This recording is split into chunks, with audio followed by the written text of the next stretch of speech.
Hey guys, welcome to Eclipse Education. जैसा कि आप जानते हैं, हमारे चैनल पे असिस्टेंट सेक्शन ऑफिसर की तैयारी चल रही है, जिसके तहत हम लोग प्रैक्टिस की एक टेस्ट सीरीज चला रहे हैं। तो इससे पहले मैंने जनरल नॉलेज के 25 इंपॉर्टेंट क्वेश्चंस का एक सीरीज लाया था, जो कि प्रैक्टिस सेट 4 के नाम से होगा। आप प्लेलिस्ट में जाके देख सकते हैं, मैं डिस्क्रिप्शन में उसका लिंक भी अटैच कर दूंगा। तो प्रैक्टिस सेट 4 में 2 सब्जेक्ट रह गए हैं, रीजनिंग और जनरल साइंस। तो चलिए आज हम लोग डिस्कस करते हैं रीजनिंग और मेंटल एबिलिटी के 15 इंपॉर्टेंट एमसीक्यू। अगर आपको लगेगा कि ये क्वेश्चंस कम है, क्वेश्चंस की संख्या बढ़ानी चाहिए, तो आप कमेंट करके मुझे बता सकते हैं। मैं क्वेश्चंस का नंबर ऑफ क्वेश्चंस बढ़ा दूंगा। और अगर अभी तक आपने चैनल को सब्सक्राइब नहीं किया है, तो इसे प्लीज़ सब्सक्राइब, शेयर और लाइक करना ना भूलें। और बेल आइकन जरूर दबाएं, ताकि आपको रेगुलर अपडेट्स मिलते रहे। तो चलिए स्टार्ट करते हैं। तो यहाँ से स्टार्ट होता है हमारा रीजनिंग, जो कि है क्वेश्चन नंबर 1। दिए गए विकल्पों में से लुप्त अंक ज्ञात कीजिए। तो इस तरीके के क्वेश्चन क्या होते हैं, आपके एग्जाम में पूछे जाते हैं। ये ऑनलाइन भी, ऑफलाइन मोड में भी ये इस तरीके के क्वेश्चन होते हैं। तो ये कुछ फिगर रहेगा, उसमें एक पैटर्न दिया रहेगा और इसमें एक मिसिंग नंबर रहेगा। तो आपको मिसिंग नंबर ढूंढना है। तो सबसे पहले हमें इस फिगर को समझना होगा कि ये बी कोई नंबर जो है किस तरीके से, हमें बस वो ट्रिक देखना होगा। तो चलिए हम लोग एक एक करके देखते हैं। तो ये ऐसा किया जा सकता है, जब ये दोनों डायगोनल नंबर हो, आमने सामने वाले नंबर हो, और आमने सामने वाले नंबर को मल्टीप्लाई करके फिर ऐड करेंगे। जैसे सपोज करिए 3 और 3, तो 3 × 3 बराबर होता है 9। और फिर ये दोनों डायगोनल को अगर ऐड करते हैं, तो 6 × 5 होता है आपका 30। तो 30 + 9 = 39। ये सेंटर वाला नंबर हमारा आ गया। ठीक उसी तरीके से अगर एक पैटर्न इसमें फॉलो हुआ है, तो सेम पैटर्न बाकी में भी फॉलो होगा। तो उसी तरीके से हम लोग दूसरा वाला भी करके देखते हैं। 4 × 4 होता है आपका 16, और 7 × 5 होता है 35। तो जब हम इसको ऐड करेंगे, तो ये हो जाएगा 1 3 1 4 1 5। तो ये सेंटर का नंबर आ गया। तो ठीक उसी तरीके से हमें ये वाला नंबर भी फाइंड करना है। तो हम लोग फाइंड करते हैं। 3 × 4 होता है 12, और 5 × 5 होता है 25। तो ये दोनों को ऐड करेंगे, तो 5 + 2 7, और 2 + 3। तो इसका राइट आंसर होगा 37। यहाँ आप देख सकते हैं। चलिए अब हम लोग नेक्स्ट क्वेश्चन देखते हैं। दिए गए विकल्पों में से लुप्त अंक ज्ञात कीजिए। इस तरीके के भी आपके क्वेश्चन पूछे जाएंगे। तो इसमें भी आपको रिलेशन ढूंढना, आपको संबंध ढूंढना है। तो रिलेशन किसी भी डायरेक्शन में हो सकता है। संबंध या तो इस डायरेक्शन में होगा, या फिर आपका इस डायरेक्शन में होगा। तो हमें एक एक करके ट्राई करना है। तो इसमें जो रिलेशन है 9 + 7 - 5, जो भी आता है। जैसे 9 में अगर 7 ऐड कर रहे हैं, और फिर उसके बाद -5, मतलब सेंटर वाला नंबर माइनस कर दे रहे हैं, तब हमारा कितना आ रहा है? 9 + 7 = 16, 16 - 5। तो ये हो गया आपका 11। ये आ रहा है इसका, ये इसका रिलेशन है। तो ठीक यही रिलेशन इसमें भी होगा। 6 + 4 हम लोग करेंगे, 6 + 4, और फिर ये सेंटर वाला नंबर इसमें से सब्सट्रैक्ट कर देना। 6 + 4 - 8। तो ये हो जाएगा आपका 6 + 4 10, 10 - 8 = 2।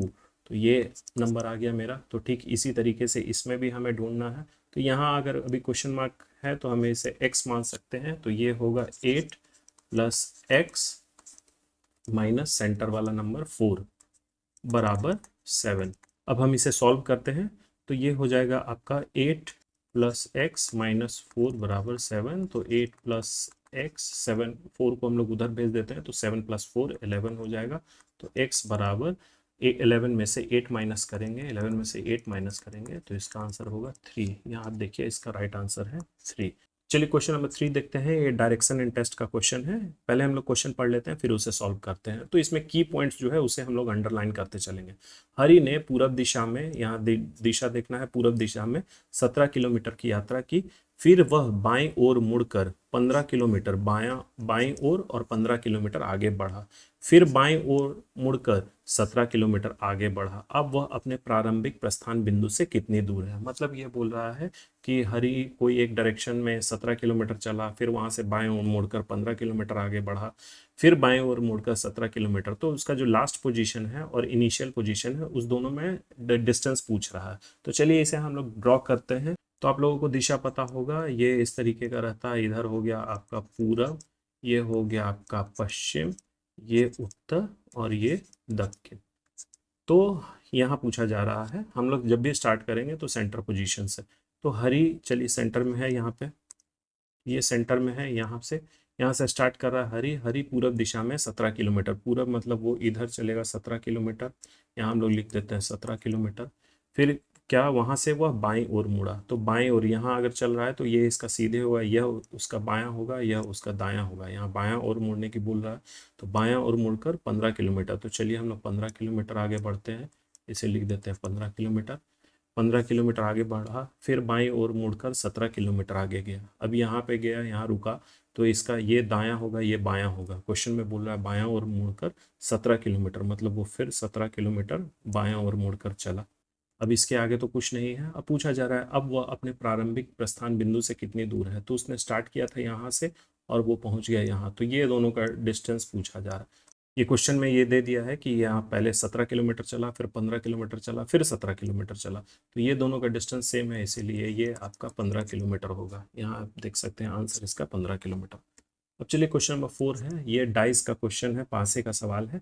इसमें क्या पूछा जा रहा है, नीचे एक पासे की दो स्थितियां दिखाई गई हैं। ऐसा नहीं है कि ये दो अलग अलग पासे हैं, एक ही पासे को दो अलग अलग तरीके से दर्शाया गया है। पासे में आप ये ध्यान दीजिएगा, अगर दो की बजाय 4 पासे दिए रहे या 5 पासे दिए रहे तो होता क्या है, एक ही पासे को अलग अलग तरीके से दिखाया जाता है। ऐसा नहीं कि 2-3 पासा को ऐड करके दिखाया जाता।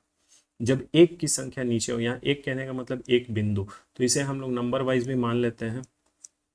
एक की संख्या नीचे हो तो ऊपर कौन सी संख्या है, तो यहाँ आप ध्यान दीजिएगा। देखिए ये डाइस में मैंने क्या बताया था, सबसे पहले हमें देखना है कॉमन फेस। तो इसमें अगर हम लोग देखें, इसमें कौन कौन से नंबर हैं, 2, फिर 4 और इधर 3। फिर इसमें कौन कौन से नंबर हैं, 1 1 है, फिर 2 है, 3 है। यहाँ दो नंबर कॉमन है, 2 और 3, और 2 और 3, मतलब ये दोनों फिगर में 2 और 3 कॉमन है। तो इस तरीके से ये हमारा सॉल्व नहीं होगा। तो जब दो फेस कॉमन रहे तो उसका आंसर ये होगा जो अनकॉमन फेस रहता है। मतलब इसमें अनकॉमन फेस कौन है, एक एक सिर्फ दूसरे वाले पासे में है। यहाँ देखिए इस पासे में एक नहीं है, इस पासे में फिर अनकॉमन फेस कौन सा हुआ, 4, वो इस पासे में है और एक इस पासे में। तो ये दोनों एक दूसरे के विपरीत होंगे, मतलब एक का विपरीत 4 होगा। तो हमसे क्वेश्चन यही पूछ रहा है जब एक की संख्या नीचे हो तो ऊपर कौन सी संख्या होगी, तो इसका राइट आंसर होगा 4। ये आप ध्यान दीजिएगा, जब दो कॉमन फेस रहे, एक कॉमन फेस रहे तो हम लोग क्लॉकवाइज घुमा के उसका आंसर दे देंगे, लेकिन जब दो फेस कॉमन है, जैसे दो इस पासे में भी है, यहाँ आप देख सकते हैं यहाँ भी दो है, यहाँ भी दो है, फिर 3 3 यहाँ भी है, यहाँ भी है, तो इस केस में जो अनकॉमन फेस होगा, ऐसा नहीं कि तीनों के तीनों फेस कॉमन होगा, जो अनकॉमन फेस होगा वही एक दूसरे के विपरीत होते हैं। चलिए अब हम लोग नेक्स्ट क्वेश्चन देखते हैं। यदि ये सिंबल कोडिंग डिकोडिंग का ही क्वेश्चन है, लेकिन क्वेश्चन के पैटर्न बदलते रहते हैं, तो चलिए ये भी आसान ही है। यदि इसका सिंबल जोड़ है, इसका सिंबल ये माइनस है घटाने का, इसका भाग का, इसका गुना का, और ये बराबरी का है, तब निम्न में से कौन सा विकल्प सही है। तो सबसे पहले हम लोग कोड को लिख लेंगे। तो कोड हमें पता होना चाहिए कि हाँ इसका क्या कोड है, और फिर उसके बाद हर नंबर में, हर ऑप्शन में हम कोड को चेंज करके देख लेंगे। तो चलिए हम लोग पहला ऑप्शन उठाते हैं, 2। 2 के बाद क्या है कोड, ये नीचे का एरो है, तो नीचे का एरो का मतलब क्या होता है, गुना। तो 2 इंटू फिर 5 है, फिर ये कौन है, लेफ्ट साइड वाला एरो, तो ये है, इसका मतलब होता है घटाना। उसके बाद नंबर कौन सा है, 6। 6 के बाद ये एरो है, तो इसका मतलब होता है जोड़। तो चलिए हम लोग यहाँ सिंबल दे देते हैं। फिर 2, 2 के बाद ये सिंबल है, तो ये सिंबल का मतलब होता है बराबरी, इक्वल टू 6। अब बस इसे सॉल्व करके देखते जाइए, जो सही होगा वही होगा। तो चलिए हम लोग सॉल्व करते हैं बॉड मास के रूल से। तो ये हो जाएगा 5 इंटू 2 10 माइनस 6 प्लस 2, तो -6 प्लस 2 होगा आपका 4 इक्वल टू 6। तो 10 minus 4 equal to 6 equal to 6, ये मतलब left hand side equal to right hand side, LHS equal to RHS। तो यहाँ यही पूछा जा रहा है, तब निम्न में से कौन सा विकल्प सही है। तो इस तरीके से अगर हम लोग ऑपरेटर को बैठा के और जब सॉल्व कर रहे हैं, जब लेफ्ट हैंड साइड और राइट हैंड साइड इक्वल हो गया तो वही ऑप्शन राइट आंसर होगा। तो इसका राइट आंसर हो गया ऑप्शन ए, यहाँ आप देख सकते हैं। चलिए अगला क्वेश्चन दिया गया है, दिए गए वैकल्पिक शब्दों में से उस शब्द को चुनिए जो दिए गए शब्द के अक्षरों के प्रयोग द्वारा नहीं लिखा जा सकता। मतलब कि ये एक वर्ड दिया गया है और नीचे 4 ऑप्शन दिए रहे होंगे, तो ये पूछा जा रहा है कि इन चारों ऑप्शन में से ऐसा कौन सा वर्ड है जो इस वर्ड में दिए गए अक्षरों को मिला के नहीं बनाया जा सकता। तो एक एक करके आप लोग ट्राई करिएगा। तो इसका राइट आंसर होगा डिजिटल। चलिए हम लोग देख लेते हैं, डिजिटल बनेगा डी, चलिए है डी है, फिर आई भी है, जी जी इसमें नहीं है, इसीलिए ये वर्ड नहीं बन सकता है, यही इसका राइट आंसर होगा। चलिए क्वेश्चन नंबर 7 है, एक परिवार में एक पुरुष, उसकी पत्नी, उनके 4 पुत्र और उनकी पत्नियां हैं। प्रत्येक पुत्र के अपने परिवार में 3-3 बेटे और एक बेटी भी है। पूरे परिवार में पुरुष सदस्यों की संख्या ज्ञात कीजिए। तो ये फैमिली रिलेशन टाइप में हो गया, तो इसके लिए आपको डायग्राम ड्रॉ करना होगा। चलिए हम लोग डायग्राम ड्रॉ करते हैं, इसका क्या आंसर होगा एक डायग्राम के थ्रू हम लोग समझते हैं।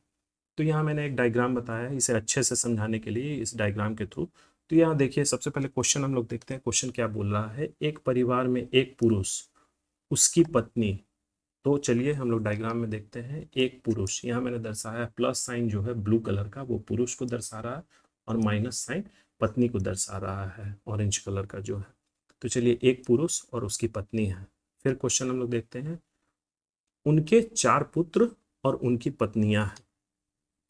तो ये कपल के 4 पुत्र हैं, एक पुत्र और उनकी पत्नी, फिर दूसरा पुत्र उसकी पत्नी, तीसरा पुत्र और उसकी पत्नी, चौथा पुत्र और उसकी पत्नी।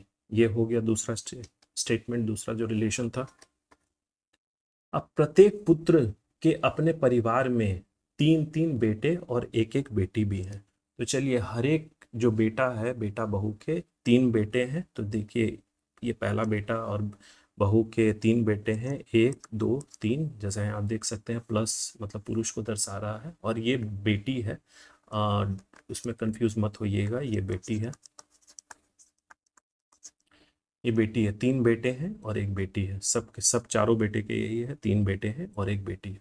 तो सवाल पूछा जा रहा है, पूरे परिवार में पुरुष सदस्यों की संख्या ज्ञात कीजिए। तो इसका राइट आंसर होगा 17।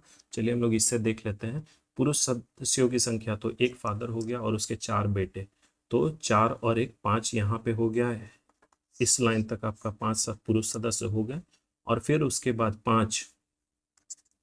5 प्लस हर एक बेटे के 3-3 बेटे हैं। तो 1 3 3 6 3 9 3 12, तो ये 12 + 5 = 17 पुरुष सदस्य हैं। इसका राइट आंसर आप लोग देख सकते हैं, 17 पुरुष सदस्य। चलिए क्वेश्चन नंबर 8 हम लोग देखते हैं। यहाँ दिया गया है ABCD और E, तो टोटल जो लोग हैं 1 2 3 4 और 5 लोग, 5 लोग हैं, सब ABCD से डिनोट किया गया है, एक बेंच पर बैठे हैं। स्टेटमेंट पहले पूरा पढ़ लेते हैं हम लोग क्वेश्चन, उसके बाद हम लोग सॉल्व करेंगे। उनमें A B के बराबर में बैठा है, A B के बराबर में बैठा है, तथा C D के बराबर में।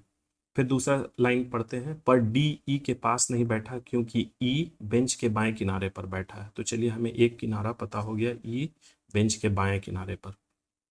C का स्थान दाईं ओर से दूसरा है, और A B और E के दाईं ओर है, पर A और C साथ बैठे हैं, तब A किस स्थान पर बैठा है। तो चलिए हम 5 प्लेसेस ड्रॉ कर लेते हैं एक बेंच पे।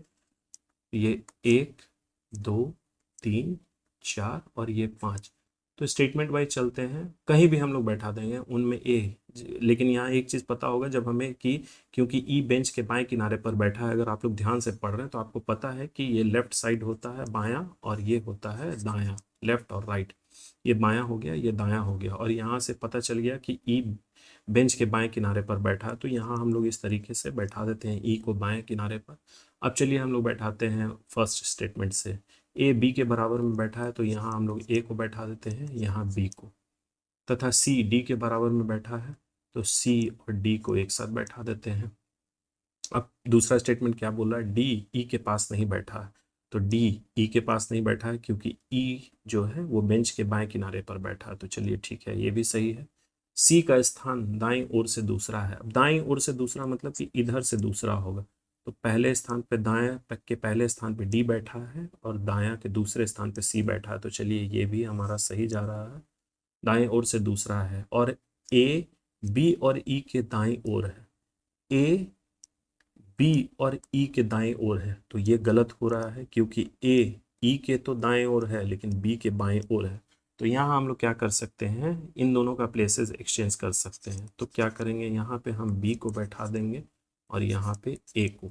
तो अब देखिए, ये स्टेटमेंट सही हो रहा है, A जो है B और E के दायां ओर है, मतलब इस साइड है, A B और E के दायां ओर है। हाँ सही है, बाकी सारा स्टेटमेंट ऊपर का सही आ रहा है, पर A और C साथ बैठे हैं। ये भी स्टेटमेंट सही है कि A और C साथ बैठे हैं। तब ये पूछा जा रहा है, तब A का स्थान, A किस स्थान पर बैठा है। अब ऑप्शन के अकॉर्डिंग हम लोग देखते हैं, B और D के बीच में, B और D के बीच में नहीं, B और D के बीच में 2 लोग बैठे हैं, यहाँ सिर्फ ए की बात हो रही है, बी और सी के बीच में, बी और सी के बीच में ए बैठा है, तो हाँ ये सही है, इसलिए ये इसका राइट आंसर होगा। अब चलिए क्वेश्चन नंबर 9 जो है ये बोल रहा है, ये भी ब्लड रिलेशन टाइप और कोडिंग डिकोडिंग टाइप ही है। तो इसे कैसे सॉल्व करना है, ए और बी बहनें हैं, पहले पूरा हम लोग पढ़ लेते हैं फिर सॉल्व करेंगे। ए और बी बहनें हैं, आर और एस भाई है, ए की बेटी आर की बहन है, बी का एस से क्या संबंध है। तो इसको सॉल्व करने के लिए पहले थोड़ा सा हम लोग सभी कोई का अपना अपना एक कोड होता है, तो मैं जिस तरीके से करता हूँ वो मैं बता रहा हूँ। जो गर्ल्स होते हैं फीमेल, उन्हें मैं माइनस से डिनोट करता हूँ, माइनस मतलब गर्ल्स, यहाँ लिख देता हूँ, और प्लस मतलब बॉयज़, और फिर रिलेशन के बीच में नाम दे देता हूँ। तो ये क्या बोल रहा है, ए और बी बहनें हैं, मतलब ए भी एक लड़की है और बी भी एक लड़की है। तो इसके नीचे मैं माइनस साइन लगा देता हूँ, ये दोनों लड़की हैं। आर और एस भाई है, तो इधर हम लोग दे देते हैं आर और एस, ये दोनों भाई है, मतलब ये दोनों लड़के हैं। अब यहाँ से रिलेशन शुरू हो रहा है, ए की बेटी आर की बहन है, मतलब ए की जो बेटी होगी, ए की जो बेटी होगी उसका कोई नाम नहीं दिया गया है, ए की बेटी आर की बहन है, तो आर एक लड़का है, यहाँ मैंने डिनोट कर दिया, आर की बहन है ये। यहाँ अगर आप लोग लिखना चाहें तो लिख सकते हैं, आर तो बहन हो नहीं सकती क्योंकि वो लड़का है, तो आर की बहन जो है ये है, इसका अभी तक नाम नहीं, सपोज करिए हम लोग एक्स मान लेते हैं। ये ए की बेटी है और ए और बी दोनों बहनें हैं, यहाँ पे भी हम लोग लिख दें ए और बी बहनें, बहन, आर की बहन ये है। और आर के बारे में पहले से ही दिया हुआ है कि आर और एस भाई है, तो एस भी लड़का हुआ, तो ये आपका भाई हो गया दोनों। अब क्वेश्चन पूछ रहा है बी का, मतलब बी का एस से क्या संबंध है। तो बी एस की क्या लगी, बी तो क्योंकि लड़की है, ए और बी यहाँ फर्स्ट स्टेटमेंट में ही दिया गया था, ए और बी बहनें हैं, और इसके नीचे मैंने माइनस साइन भी लगा दिया था, मतलब कि ये लड़की, तो ए भी लड़की है, बी भी लड़की है, और ये दोनों बहन है। अब ए का रिलेशन आगे बढ़ रहा है कि ए की जो बेटी है एक्स, वो आर की बहन है, और आर और एस तो भाई है, तो बी क्या लगी, एस की मौसी लगी। ए जो है एस की माँ हुई, और माँ की बहन को हम लोग मौसी बोलते हैं, लेकिन ऑप्शन के अकॉर्डिंग यहाँ अगर आंटी दिया रहेगा तो यही इसका राइट आंसर होगा। देखिए आंसर है आंटी। अब चलिए क्वेश्चन नंबर 10 है, किसी कूट भाषा में रिफॉर्म को ये इतना कोड लिखा जाता है, फॉर्मूला को ये लिखा जाता है, तो उस भाषा में अमूल को कैसा लिखा जाएगा। तो देखिए ये स्ट्रेट एकदम सीधा सीधी कोडिंग किया गया है। अगर यहाँ आर दिया गया है इसमें, तो आप दूसरे में मिला के देख लीजिए कि आर, तो आर यहाँ पहले स्थान पे है, और आर का कोड क्या दिया गया है 4। अब दूसरे लेटर में हम लोग देखेंगे, दूसरे वर्ड में देखेंगे कि आर सेम वो लेटर रिपीट हो रहा है, तो हाँ ये आर रिपीट हो रहा है, और ये तीसरे स्थान पे है, पहला दूसरा तीसरा, और इसका कोड जो है नीचे ये है, तो 1 2 3, मतलब आर का कोड यहाँ भी 4 है और यहाँ भी 4 है, पहले वाले में भी। अब एक और हम लोग लेटर को मिला के देख लेते हैं, कॉमन लेटर को। तो जैसे इसमें पहले वाले में एम है, तो इसका एम का कोड इसमें दिया गया है 9, और इसमें देख लेते हैं एम जो है चौथे स्थान पे है, तो इसका कोड जो है ये 9 है, तो दोनों सेम ही दिया गया। तो बस हमें क्या करना है, अमूल, इसको सीधा सीधी कोड उठा के लिख देना है। तो अमूल का कोड हम लोग लिखेंगे, इससे उठाएंगे, ए किसमें है, इसमें फॉर्मूला सबसे लास्ट में है ए, तो लास्ट का कोड क्या है, ए का कोड क्या है 1। फिर एम है, तो एम अभी हम लोगों ने देखा एम का कोड 9 है। फिर यू है, एम के बगल में यू है, इसमें भी हम लोग देख लीजिए, लेकिन यू इसमें है, तो 9 के एम यहाँ था, तो आपका यू 8 होगा, तो ये 8 हो गया। एल किस में है, तो इसमें है सेकेंड लास्ट में, तो सेकेंड लास्ट में, यानी अमूल का कोड है 1987, तो इसका राइट आंसर होगा 1987।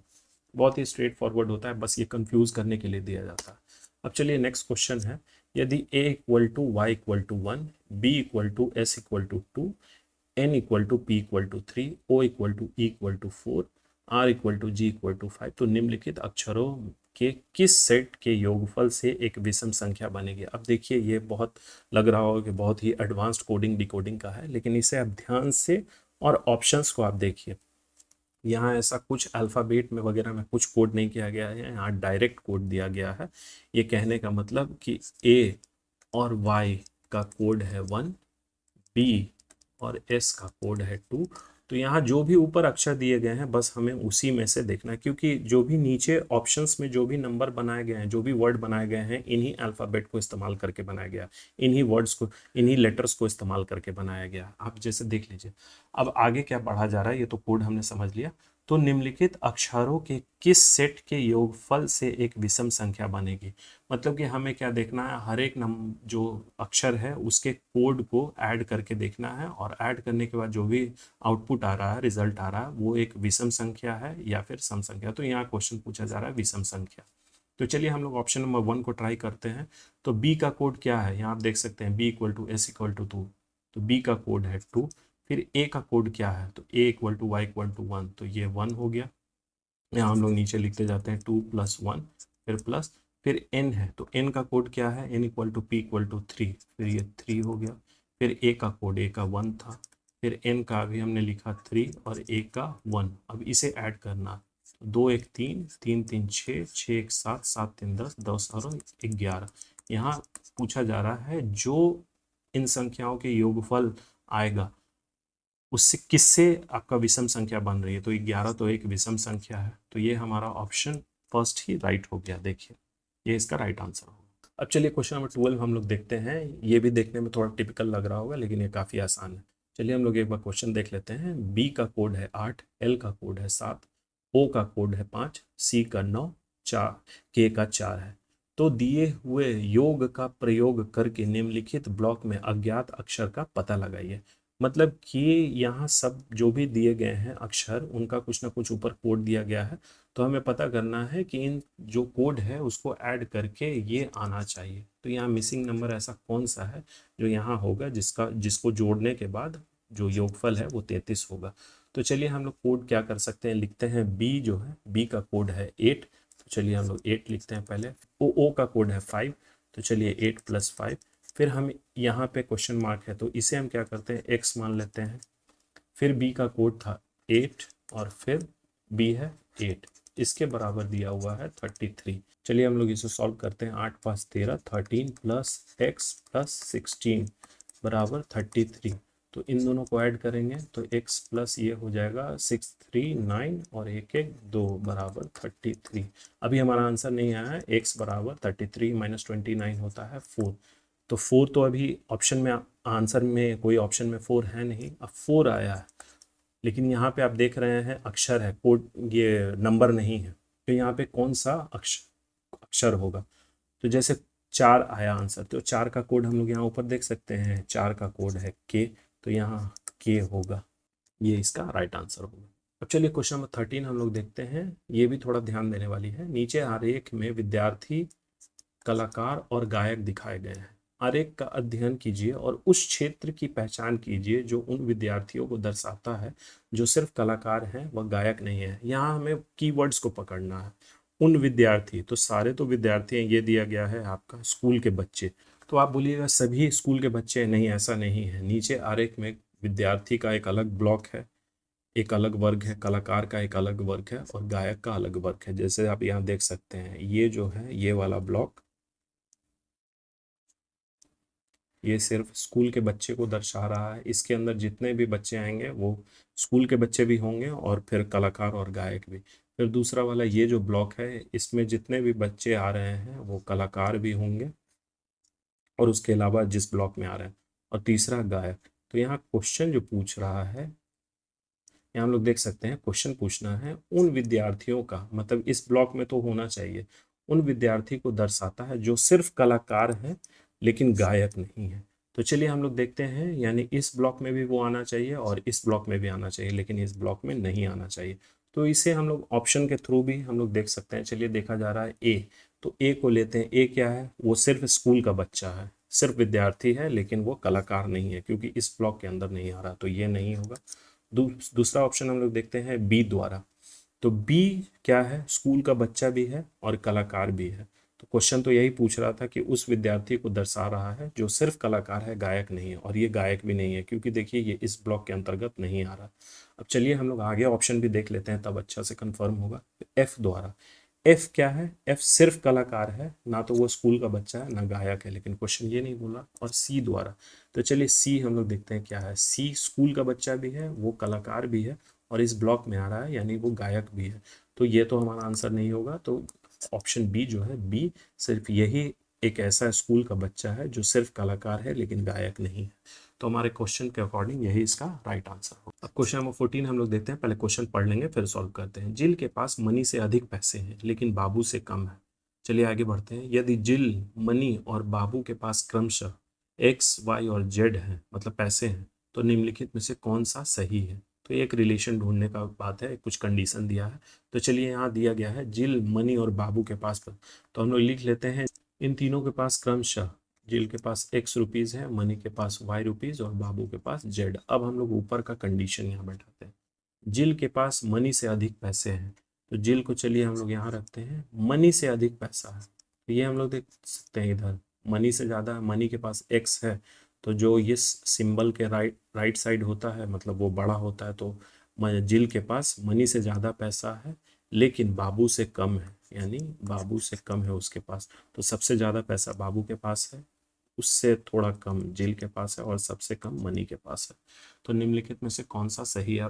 बाकी ऑप्शंस के थ्रू भी हम लोग सेट कर के देख सकते हैं कि ये कंडीशन सेटिस्फाई कर रहा है, लेकिन हमें जब डायरेक्ट आंसर मिल गया तो यही इसका राइट आंसर होगा। यहाँ देखिए y less than x less than z, तो ये इसका राइट आंसर। अब चलिए इस सीरीज का लास्ट क्वेश्चन है रीजनिंग और मेंटल एबिलिटी, जो प्रैक्टिस सेट 4 है।